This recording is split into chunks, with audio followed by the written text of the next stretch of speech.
ভুল শঙ্কর। কাহিনী গুরুদেব রবীন্দ্রনাথ ঠাকুর। শ্রুতিনাট্যরূপ চন্দনা চক্রবর্তী। অভিনয়ে ইন্দ্রনীল রায়, ঋতিকা সিনহা। আবহ প্রক্ষেপণে বর্ণক পাল। নাটক ভুল শঙ্কর।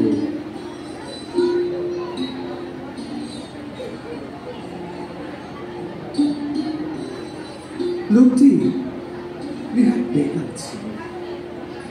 তার কোনো কাজ ছিল না, কেবল শখ ছিল নানা রং তুলি ঝিনুক দিয়ে দৃশ্য বানাতে সে।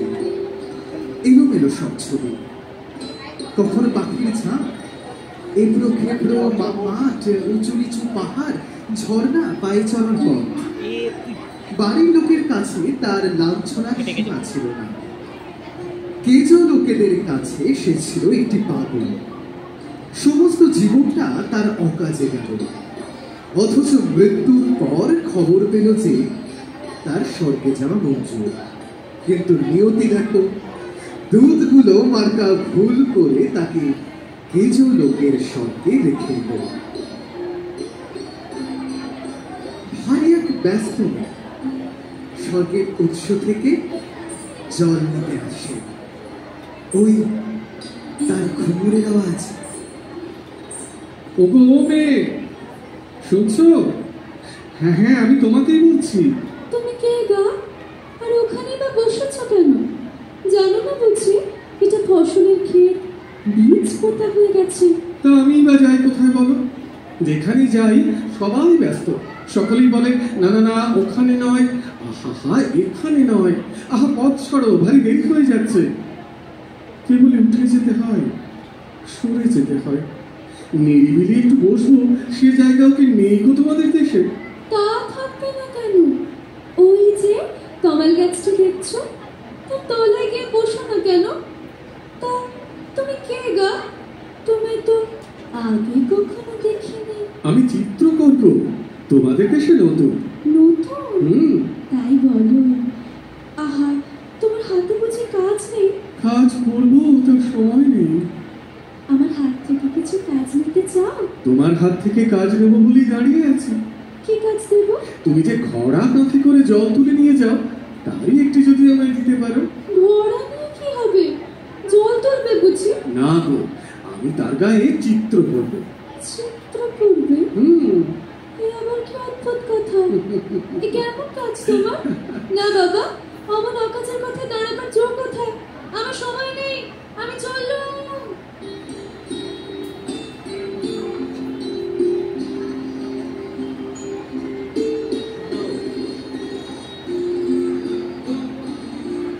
কি গো মেয়ে, কোথায় চলেছ? কোথায় আবার? জল তুলতে। তোমার তো অনেক ঘোড়া, তার একটি যদি আমায় দাও। ঘোড়া নিয়ে কি হবে? চিত্র করবো। বেশ তো, না হয় দেব, কিন্তু কি চিত্র হবে তাতে? তাতে তাতে থাকবে আমার মন খারাপের রং, আষাঢ়ের প্রথম দিনে বৃষ্টির গন্ধ, ভোরের প্রথম দোয়েলটির কাজ ফোলানো গান, আর আমার তুলিতে তোমার ঘুঙুরের ছন্দ। বেশ, এই নাম তবে কি চিত্র করো দেখি। এই না, বেশ অদ্ভুত তো। আচ্ছা, এর মানে কি? এর কোনো মানে নেই। তুমি কি সব বলো চিত্র করো? আমি তার মানে সবটা বুঝতে পারি না কেন? আমার দেরি হয়ে যাচ্ছে, আমি যাই। ও মেয়ে, শুনছো? কেন ডাকো আমায় বারবার? আমার সব কেমন অগোছালো হয়ে যায়। তোমার হাত থেকে আরো কাজ পেতে চাই। কি কাজ দেব? যদি রাজি হও, রঙিন সুতো বুনে বুনে তোমার বেনি বাঁধবার দড়ি তৈরি করে দেব। কি হবে? কিছুই হবে না।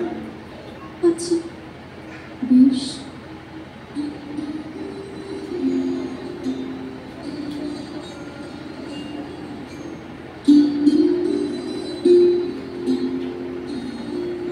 কি গো মেয়ে, কাল সারা সারাদিন তোমার পথ চেয়ে রইলেন, এলে না যে করো। এই অমলদাস গাছের তলা দিয়ে কত মেয়ে এলো গেল, ভীষণ ব্যস্ত তারা, কেউ ফিরেও চায় না আমার পানে। তাদের পায়ের মল ঘড়ির কাঁটার মতো, শুধু সময় হিসেব রাখে, সুর তোলে না একটু। সাবধানে আমার ছোঁয়াচ বাঁচিয়ে চলে তারা, আছে ওদের ধরে এই অকাজে যোগে। আচ্ছা তুমিও কি তাই? হ্যাঁ হ্যাঁ, তাই তাই। এই নাও সব ফিরিয়ে নাও। তুমি চিত্রকরা খরা, বেনি বাঁধবার দড়ি সব সব সব ফিরিয়ে নাও। বড় বড় সর্বনাশা এসব। সারাদিন আমার মিছে কেটে যায়, রাতে ঘুম আসে না, বিছানা ছেড়ে উঠে দিন জেগে বসে বসে দেখি তোমার চিত্রখানি। কোনো কোনো অর্থ বুঝিনি, কখন যে ভোর হয়ে যায়। আয়না হাতে নিয়ে বেরি বাঁধতে সারা দিন কেটে যায়, কাজ পড়ে থাকে। বেলা বয়ে যায়, শরীরে ডাকতে আসে, ওরা জল আনতে যায়, ফুল তুলতে যায়, পাকা ফসল ঘরে উঠবে, নাও খাওয়ার সময় নেই কারো। ওরা ওরা বলে আমার আমার রোগে ধরেছে। শুধু আমি জানি, তুমি তুমি এগুলো ফেরত নেওয়া চিত্রকর। বেশ,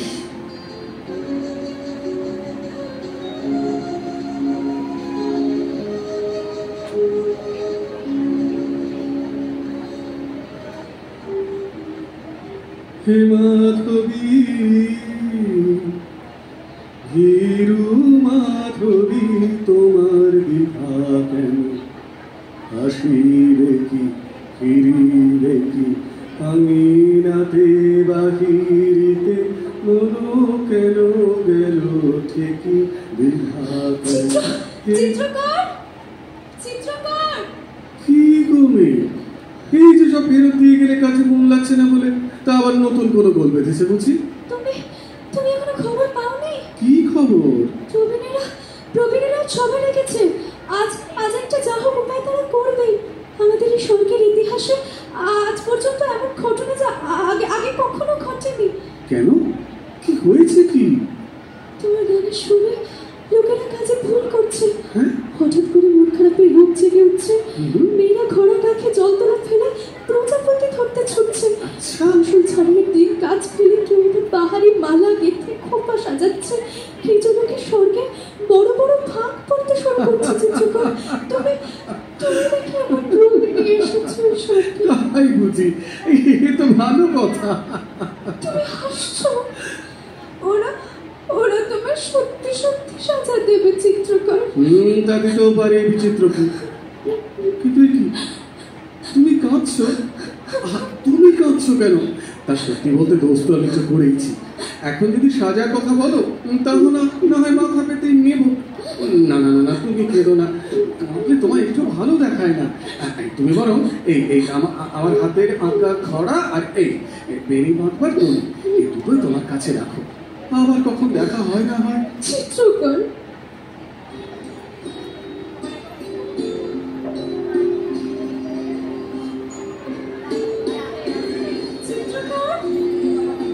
ও চিত্রকর, সভা বুঝি শেষ হয়ে গেল? হ্যাঁ, তা তোমায় দেখলাম না তো সেখানে। ও মা, জানো না বুঝি প্রভৃতির সভায় যে আমাদের যাওয়া বারণ। তা বিচারে কি হলো? আমার যে খুব কিছু দোষ ছিল তা নয়, আসলে স্বর্গের দূতগুলো আমাকে ভুল করে ভুল স্বর্গে এনেছে। সে লোক তার দোষ স্বীকার করলে। তারপর তোমার তাহলে কোনো দোষই ছিল না চিত্রকর? তাহলে সাজাও হলো না তোমার? একেবারে যে হলো না তাও নয়, সভাপতি বিধান দিলে আমাকে আবার পৃথিবীতে ফিরে যেতে হবে। তুমি কি বললে? আমি বললাম তবে চললুম, কাল ভোরবেলাতেই স্বর্গের দূত আমাকে পৃথিবীতে রেখে আসবে। পৃথিবী? সে কেমন? ওহ, সে তুমি ভাবতে পারবে না মেয়ে, সেটি কি কাণ্ড! মাথার উপর নীল আকাশ, পায়ের তলায় কচি সবুজ ঘাস, গাছে গাছে নবীন পাতা, পাখির কলরব, সুর বাজছে নদীর ঢেউয়ে, সোনা রোদ্দুরে পাকা ফসলের ঘ্রাণ। মানুষের মনও সেখানে সবুজ। আমার আর তর্স হয়েছে না বুঝলে, কখন যে সকাল হবে। তোমাদের এখানে তো সময়কার সময়, ভালো কাজ একটু আগে হবার উপায় নেই। আমি বাবু আমার রং তুলি সব ঝুলিতে পুরে নিয়ে আগে ভাগে তৈরি হয়ে বসে আছি, পাশে যাওয়ার লগ্ন বয়ে যায়। তুমি চলে যাবো চিত্রকর? হ্যাঁ। আমিও যাবো। হ্যাঁ, হ্যাঁ, তুমিও যাবে? হ্যাঁ, কোথায়? তোমার সঙ্গে, তোমার পৃথিবীতে। সেখানে আমার একটুখানি জায়গা হবে না চিত্রকর। আমার সঙ্গে যাবে তুমি? হ্যাঁ, হ্যাঁ গো মেয়ে, এর মানে কি? এর এর কোনো মানে নেই। এর কোনো মানে নেই? না, এর কোনো মানে নেই। কোনো